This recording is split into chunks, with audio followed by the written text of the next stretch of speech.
Bonsoir à toutes et à tous, heureux de vous retrouver pour La Tranche Info en direct sur votre antenne Canal 10 Télévision avec au programme de cette soirée Info 10, le journal local et régional qui sera suivi du Focus, une heure de débrief sur l'actualité locale.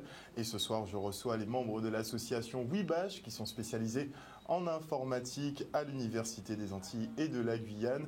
Et nous parlerons ce soir avec eux de crypto-monnaie et d'intelligence artificielle, de révolution dans le monde d'après. D'ailleurs, il faut que vous soyez informés sur ces questions. Mais on en parle tout de suite après l'info.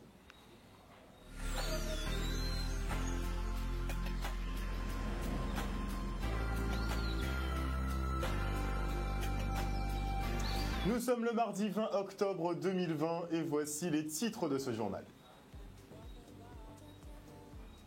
Tout d'abord, nous reviendrons sur l'hommage rendu à Samuel Paty, un professeur d'histoire assassiné pour avoir présenté des caricatures de Mahomet à ses élèves. Puis nous serons sur les routes de Guadeloupe pour l'opération Escargot des professionnels de l'événementiel qui n'ont toujours pas perçu la totalité des aides dues après 8 mois sans activité.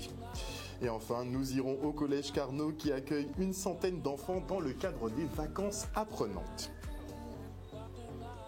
Et qui plus est, ce soir, je recevrai donc Anaïs Rezag, qui est responsable du développement Antilles-Guyane à la mutuelle Margaillard. Et avant de développer ces quelques titres, on fait un petit point Covid-19 puisque nous sommes mardi, c'est le point hebdomadaire. Donc sur la semaine du 12 au 18 octobre, 383 nouveaux cas de Covid ont été enregistrés. Cela porte à 7329 le nombre de cas cumulés de coronavirus confirmés par test PCR en Guadeloupe. Au total, 65 030 tests ont été réalisés en ville et à l'hôpital. L'activité hospitalière reste intense avec 39 nouvelles admissions au CHU, dont 8 directement au service de réanimation. Au dimanche 18 octobre, il y avait donc 23 personnes Covid plus hospitalisées en réa au CHU et 74 autres dans les services de médecine des établissements, centre hospitalier de Basse-Terre, de Marie-Galante. Il est à noter que 43 patients sont sortis de l'hôpital et retournés à leur domicile, mais l'on déplore 18 nouveaux décès sur la période. Il s'agit majoritairement de femmes ayant toutes pour point commun la présence de comorbidités liées à des maladies chroniques. Vendredi, en fin d'après-midi, à Paris, un professeur d'histoire se faisait décapiter en pleine rue par un terroriste. Une fin tragique sous le seul motif qu'il ait montré des caricatures de Mahomet à ses élèves. De quoi relancer la polémique sur la liberté d'expression, mais ouvrir aussi le débat sur la sécurité de nos enseignants. Très touchés par ce drame, les professeurs de Guadeloupe ont organisé un hommage à Samuel Paty et ont profité pour faire passer quelques messages. Regardez. Les collègues, face à l'ignominie, avaient besoin de se rassembler, de se retrouver, d'échanger, de communier.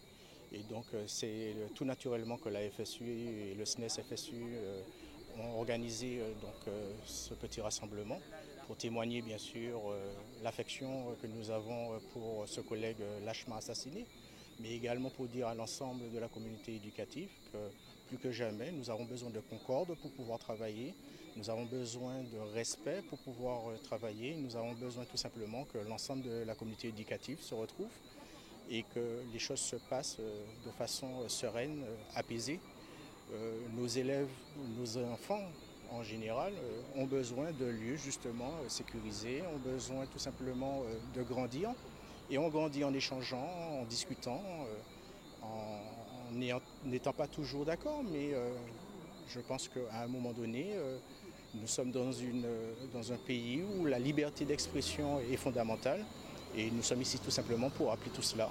Aujourd'hui, on peut être que peiné, attristé, et puis on est là, on se rassemble pour soutenir la famille, ses proches, ses collègues.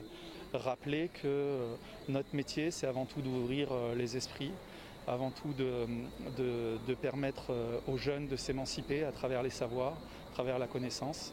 Et certainement pas s'enfermer dans une forme de sectarisme, qu'il soit religieux ou autre, mais c'est notre métier d'enseignant de faire cela. Je me sens en sécurité dans ma fonction, c'est-à-dire que jusqu'à présent, je n'avais jamais envisagé que je puisse être agressée dans le cadre de mon activité professionnelle. Mais évidemment, le drame de vendredi me touche directement parce que c'est ce cours que cet enseignant a fait, j'ai eu à le faire aussi, en sachant évidemment toutes les questions, toutes les interrogations, tous les débats qu'elle pouvait susciter. Mais à aucun moment je ne sentais une quelconque mise en danger de ma personne en abordant ces questions-là. Ça fait pour ma part une dizaine d'années que je suis enseignante et effectivement j'ai eu plusieurs fois à regretter un manque de soutien de l'institution sur certaines questions, un manque de soutien de la société aussi en général sur le travail des enseignants et sur notre fonction.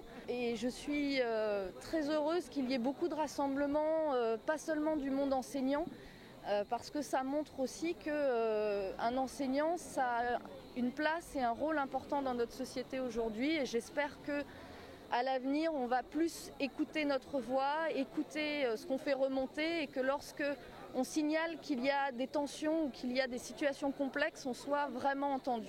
Je pense sincèrement que nous sommes à la croisée des chemins. Nous avons une société de plus en plus violente qui accepte très peu justement la différence. Et donc il va de soi que nous, les enseignants, nous devons mettre en place un certain nombre de moments encadrés pour permettre à ces jeunes de s'exprimer, de dire leurs différences, mais tout simplement aussi de faire de telle façon que nous puissions être en capacité d'accepter ces différences. Et c'est ce qui est fondamental. Il va de soi que nous espérons que plus jamais de tels événements pourraient se produire.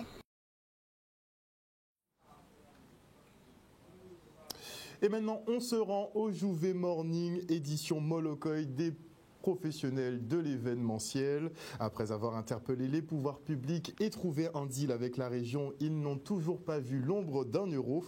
La faute à la lourdeur administrative française, mais difficile d'être patient après 8 mois de fermeture imposée. L'on a eu droit donc à une opération escargot en musique du Gosier jusqu'à Jarry. Ça a duré à peu près 5 heures de temps. Le reportage. On dit l'amour parfait, ça n'existe pas. Mais ça, c'est pour ceux qui ne l'ont jamais connu, jamais vu.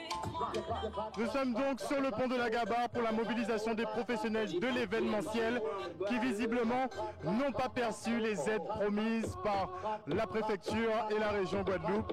Ils sont là pour la journée, ils souhaitent faire entendre leur mécontentement. Nous avons un certain nombre de choses annoncées, une lenteur administrative assez extraordinaire. Je pense qu'on n'a pas encore pris la mesure de l'urgence et les garçons sont un petit peu excédés.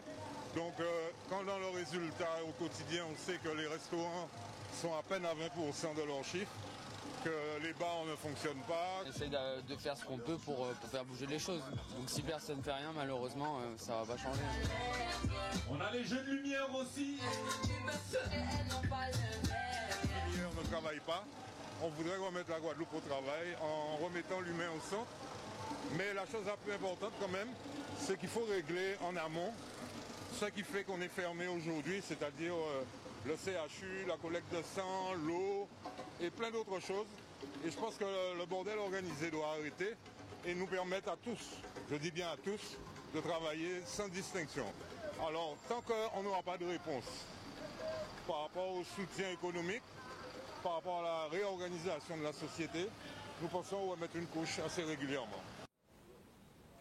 Et le climat social est tendu en ce moment en Guadeloupe, vous l'aurez constaté. On revient sur la mobilisation au centre de gestion de la fonction publique territoriale à Basse-Terre, où le syndicat UGTG dénonce le blocage des dossiers de certains agents venant des îles du Sud. Plus de précisions avec Nestorius Favel, secrétaire général de l'UTC, au micro d'Olivier Félix. Bon matin là, nous mobilisons ici dans l'OAS de gestion. Pourquoi? Parce que nous avons estimé qu'il y a un pire état d'un dossier à les camarades des îles du Sud, Marie-Galante, les 3 communes de Marie-Galante, Désirade, les Saint-Heures de Hauteur de Bas, et aussi bien Sécas-Zabim et la ville de Sainte-Rose. Mais malgré ça, nous avons interpellé Mambliba, qui était présidente à Sainte-La. Il n'a pas réagi, nous avons interpellé directrice à Sainte-La, Mantibé. Et c'est mon appris, son fonctionnaire, quand tout le monde a décidé de débloquer ces dossiers-là. Alors nous, de toute façon, je savais très bien que nous avons exigé que mettons CAP très rapidement, de façon à ce que l'ensemble des dossiers, à tous les camarades Marie-Galante des îles passées, parce qu'elle ne peut pas estimer je de là. Plus de 2 ans, nous avons gommé pour ça. Nous faisons le choix pour dossier à travailler avancé. Nous avons fait une semaine CAP. Et malgré des fois, nous avons fait une semaine. Les élus même pas là pour mettre courant là, mais malgré tout, nous avons venu, nous avons fait. Et dossier à les camarades des îles, ils ont toujours exclu. Nous ne pouvons pas comprendre pourquoi. Alors, si on a appris c'est qui mettent à son gestion, quand ils nous disent nous ça, nous ne savons pas pour faire. Mais je dis là, nous allons lever garouler, nous allons continuer et de façon que le problème là, ça est réglé de manière définitive. Et maintenant, je reçois Anaïs Rezag, qui est responsable du développement anti-Guyane à la mutuelle Margaillard. Bonsoir, Madame Rezag. Bonsoir. Alors, la mutuelle Margaillard, qu'on a su être dans des eaux un peu tumultueuses ces derniers temps, est-ce que vous êtes en faillite ? Point du tout. Pas du Aucunement. tout. Non, nous ne sommes absolument pas en faillite. Alors que s'est-il passé ? On a ouï dire qu'il y aurait peut-être une reprise et que l'entreprise ne serait plus guadeloupéenne. La mutuelle Margaillard est une mutuelle anti-guyanaise qui est et restera une mutuelle anti-guyanaise dirigée par des anti-guyanais. D'accord. Nous ne sommes absolument engagés dans aucun processus de fusion, d'absorption, de rachat, de quoi que ce soit. Donc qu'est-ce qui s'est passé ? Écoutez, demandez au collectif. Nous, aujourd'hui, nous sommes aussi interrogés que vous, aussi surpris des contre-vérités qui ont été propagées, sachant que le collectif est composé de membres qui ne sont pas adhérents pour la plupart de notre mutuelle. Nous avons tenté, notre président en tout cas a tenté de les contacter pour discuter avec eux et comprendre quelles étaient leurs volontés profondes, mais ils n'ont pas donné suite. Donc, comme je disais, compte tenu de la propagation des contre-vérités qui ont été faites à notre rencontre, nous avons décidé de confier à notre avocat le soin d'entreprendre une action en justice. D'accord, donc vous allez intenter une action carrément. Tout à fait. Pourquoi ? Parce qu'aujourd'hui, c'est un peu, pour moi, enfin et pour nous en tout cas, ça reste assez conceptuel de diffuser des informations sous couvert de vouloir sauver la mutuelle Margaillard. Est-ce qu'il n'y avait pas, s'il y avait de la fumée, il n'y avait pas un petit feu quelque part, non ? Un petit feu, c'est une mutuelle guadeloupéenne, donc je pense que... Et l'inquiétude était qu'elle ne le reste pas. Elle reste guadeloupéenne. Et je pense que du fait qu'elle soit guadeloupéenne, peut-être qu'il y a un sentiment d'appartenance trop fort, des fois qui pousse les gens à faire des actions qui sont absolument improbables. Mais la mutuelle Margaillard est une mutuelle guadeloupéenne. Donc il n'y avait aucune menace qui planait au-dessus de la mutuelle Margaillard ? Non. Absolument pas. Nous sommes aujourd'hui, en tout cas, dans une situation de développement de l'activité où nous sommes extrêmement contents de toutes les actions qui ont été mises en place depuis plusieurs années pour justement assurer notre pérennité. On a beaucoup parlé également dans les médias de la délégation de gestion et je pense que c'est important aujourd'hui de préciser ce que veut dire une délégation de gestion parce qu'il y a peut-être un problème de compréhension à ce niveau. La délégation de gestion, en fait, c'est le fait de demander à un prestataire de faire des actions. Et ces actions, généralement, elles sont plutôt liées à ce qu'on appelle le back-office administratif. Donc, en fait, notre délégataire de gestion, qui est Harmonie Mutuelle, est en fait un sous-traitant que nous payons pour réaliser des missions et pour, si vous voulez, laisser plus de temps à nos collaborateurs pour se concentrer sur l'accompagnement de nos adhérents. Le fait de travailler dans ce format de délégation de gestion n'est pas propre à la mutuelle Margaillard. Il ne s'agit pas d'une organisation qui soit singulière, il s'agit d'une organisation qui est mise en place par la plupart des assureurs et des mutuelles pour pouvoir répondre pleinement à leurs adhérents. Mais c'est peut-être ça qu'on voit d'un mauvais œil. Mais en fait, Harmonie Mutuelle, justement, est la gestion, une partie de la gestion de la mutuelle. N'a pas la gestion de la mutuelle. C'est là où il y a un amalgame assez important et c'est important pour moi de pouvoir le préciser. Harmonie Mutuelle a la gestion administrative de nos contrats. Harmonie Mutuelle, nous l'avons choisi pour une raison simple. Harmonie est la première mutuelle santé de France, avec plus de 5 millions de personnes protégées. Et c'est une mutuelle nationale. Nous voulions, depuis plusieurs années, pouvoir offrir à nos adhérents la possibilité d'avoir une couverture également nationale. Pourquoi ? Parce que notre population, les Guadeloupéens, les Martiniquais, sont mobiles.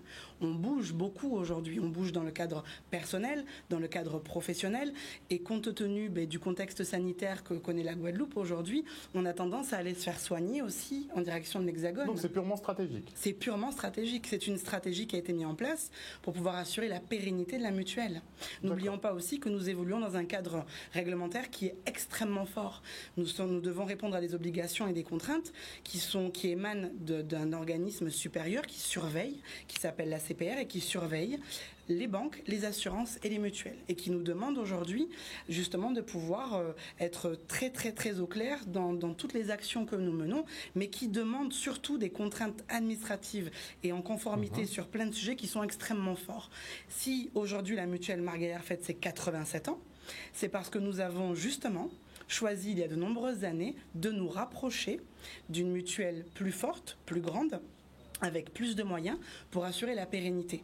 Vous n'êtes pas sans savoir que la plupart des petites mutuelles guadeloupéennes ont disparu. Exact. Et elles ont disparu parce que les contraintes en termes de réglementation étaient trop fortes. Aujourd'hui, on voit sur la toile des assureurs et des mutuelles et même des très grands groupes que plein de rapprochements sont en train de s'opérer pour pouvoir justement optimiser les ressources et les compétences, mutualiser les forces pour pouvoir justement répondre à ces obligations. Et c'est ce que nous avons fait. C'est une nécessité absolue. De plus en plus compétitif. Tout à fait. Et si vous voulez garder le caractère mutualiste, il vaut mieux prendre les devants. Exactement. C'est sûr. Mais la crainte, ce serait effectivement quand on collabore avec un énorme groupe comme Harmonie, c'est qu'il y a quand même la peur de se faire absorber. Même s'ils sont sous-traitants pour l'instant, ils ont les capacités pour vous absorber. Alors, c'est une très bonne question. Et d'ailleurs, j'aimerais apporter une précision à votre question. Vous avez cité le groupe Harmonie. Harmonie est une mutuelle. Nous, en tout cas, nous avons participé à la création du groupe qui est le groupe Vive. Dans le groupe Vive, on retrouve Harmonie Mutuelle, bien évidemment, mais on retrouve également la MGEN, que vous connaissez, qui est la mutuelle qui assure généralement les professeurs, la MNT, la MGFI, et tant d'autres. La volonté de ce groupe aujourd'hui, c'est de pouvoir justement, comme on l'a dit, mutualiser les forces, mutualiser les compétences et être à l'initiative de création de nouveaux services ultra innovants.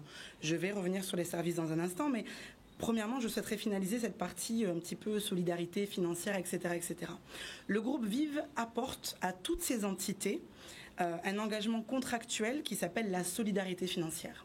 Ce qui veut dire que ni nous, ni Harmonie, ni MGEN, ni MNT, ni aucun autre membre du groupe demain ne peut couler, puisque Harmonie a l'obligation de pouvoir, du groupe Vive a l'obligation de pouvoir venir nous venir en aide, en fait, si vraiment on est en difficulté. Ce qui n'est pas le cas aujourd'hui. Maintenant, ce qui était important pour nous aussi, comme je le disais toujours, dans cette volonté d'accompagner plus efficacement nos adhérents dans le cadre de la protection sociale, c'est de pouvoir leur permettre d'accéder à des soins et à de l'innovation qui soient performants et qui émanent généralement souvent beaucoup de l'Hexagone. Aujourd'hui, nous offrons, et depuis plus d'1 an déjà, à nos adhérents un service de télémédecine qui a été créé de toutes pièces par le groupe qui s'appelle Mes Docteurs. Tous les adhérents de la mutuelle Margaillard en santé bénéficient d'un accès illimité à cette plateforme pour laquelle on y accès très facilement avec un smartphone, un téléphone, peu importe, et qui permet d'avoir des consultations prises en charge à 100% par la mutuelle Margaillard. D'accord. Donc, pas trop de stress d'une absorption pour l'instant. Dernière petite question au niveau d'Harmonie, principalement. Est-ce qu'ils sont actionnaires de la mutuelle Margaillard? De la mutuelle Margaillard. Non, pas du tout. Non. Donc ils n'ont aucune bille dans le business. Non, aucune bille. Nous les payons pour pouvoir faire la sous-traitance. Très bien, très bien. Et avant de se quitter, vous avez fait référence justement tout à l'heure à la taxe Covid. Ça va être quoi la taxe Covid? Écoutez, le gouvernement a estimé que la population française n'avait pas beaucoup consommé sur leur contrat santé dû justement à la période de confinement et que du coup les copains de mutualistes allaient devoir et assureurs payer une taxe pour pouvoir aider le gouvernement à remplir ses engagements. Donc oui, effectivement, les mutuelles vont être contraintes à payer une nouvelle taxe.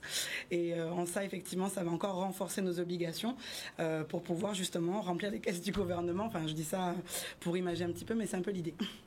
C'est leur idée et on pense bien que c'est pour renflouer justement des caisses qui visiblement sont un peu vides en ce moment. Et donc, mais cette taxe Covid sera répercutée sur le client? Non, nous faisons le choix aujourd'hui de ne pas répercuter cette taxe. Ensuite, après, chaque mutuelle a la chance, en tout cas, elle a la liberté de pouvoir décider de son fonctionnement. Ce n'est pas aujourd'hui notre volonté. Merci beaucoup en tout cas Madame Rezac d'être venue sur ce plateau ce soir et nous confirmer que la mutuelle Margaillard restera bien une mutuelle à 100% guadeloupéenne. Merci à vous. Et avec l'avènement d'Internet et de l'informatique, Guadeloupe Formation structure en ce moment une filière de responsables d'espace de médiation numérique. Labellisée Grande École du Numérique, cette formation permet de maîtriser les technologies d'information et de communication auxquelles nous ne pouvons plus échapper. Il faut s'y faire. Et une fois opérationnels, ces agents pourront lutter contre la fracture numérique qui est épaisse en Guadeloupe. Vraiment, le reportage.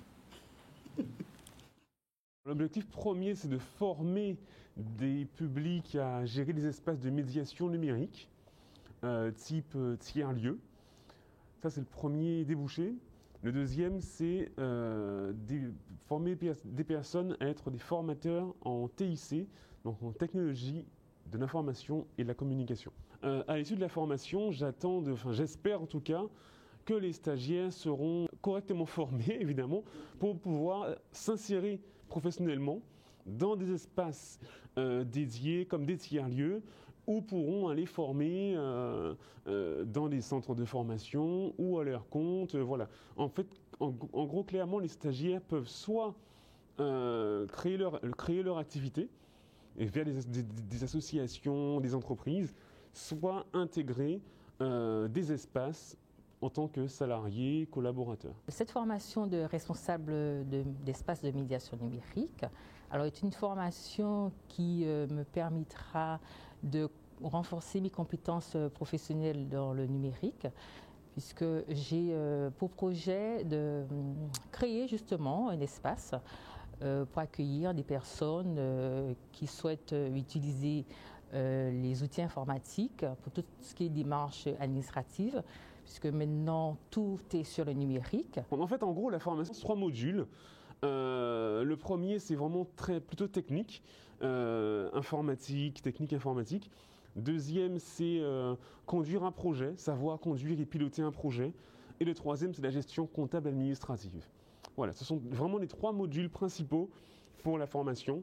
Et c'est ça que les stagiaires vont apprendre pendant 1 an. Le numérique, c'est l'avenir, puisque tout sera sous format numérique. Les administrations sont sur Internet, toutes les démarches vont se faire en ligne, donc le numérique, effectivement, c'est l'avenir.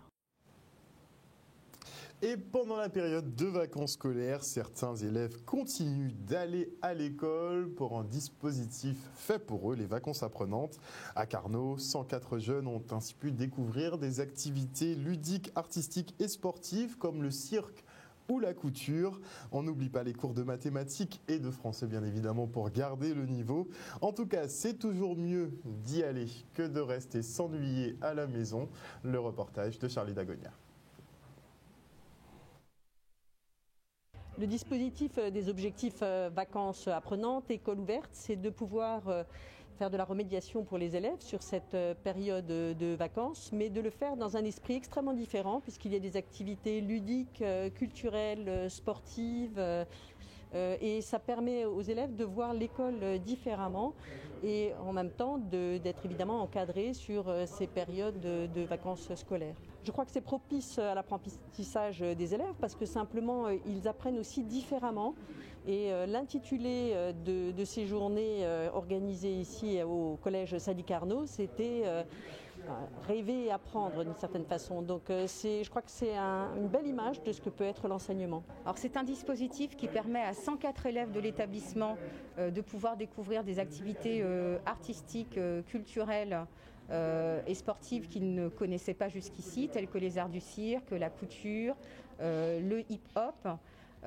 Ils ont aussi des apprentissages pédagogiques en histoire, géographie, en mathématiques et en français pour leur permettre de consolider leurs compétences. Donc l'avantage effectivement est que toutes les activités se déroulent dans l'établissement, donc c'est valorisant pour eux, ça leur permet de mieux s'approprier l'espace de l'établissement et de percevoir aussi l'école autrement. Je me suis dit que ça aurait été bien de venir découvrir ce qu'ils font à l'école parce que j'avais pas grand chose à faire. Donc mon papa m'a inscrit et j'ai été et j'ai découvert que c'était très bien. Il y avait le hip-hop, le cirque, la peinture comme en ce moment. Il y a plein d'activités qu'on peut faire et c'est pas au groupe. Plusieurs personnes ont eu des tâches spécifiques à faire, comme par exemple, il y a eu le groupe des filles qui ont été pour commencer les lettres et il y a eu le groupe des garçons qui ont attaqué la plus grosse fresque avec les plus gros pinceaux. Il y aurait plein de choses à découvrir, comme j'ai dit tout à l'heure là, le cirque, plein de choses. Il y a des devoirs à faire, donc si par exemple vous avez des devoirs, vous pouvez venir, on va vous aider, surtout ceux qui sont en difficulté. Il y a des activités, si vous n'avez rien à faire, vous pouvez venir. L'école est ouverte.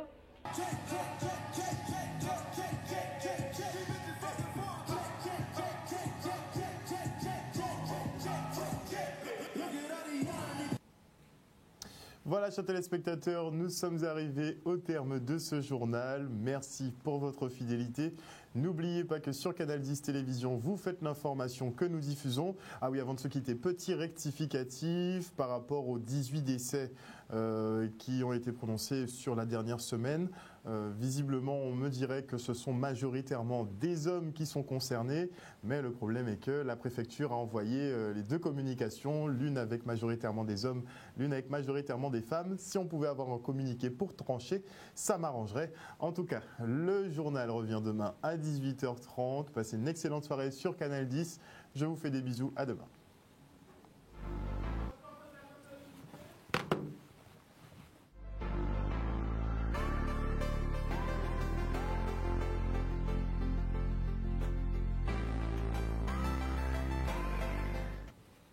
À venir dans la tranche info sur Canal, le focus, une heure de débrief sur l'actualité locale et l'actualité d'aujourd'hui. On ne reviendra pas sur les mouvements sociaux, on fera quelques petites mises à jour d'un point de vue informatique et on s'attardera sur les crypto-monnaies et sur l'intelligence artificielle, deux révolutions qui vont bouleverser notre quotidien dans les années qui viennent. Il faut s'y intéresser, ce sera après la coupure pub.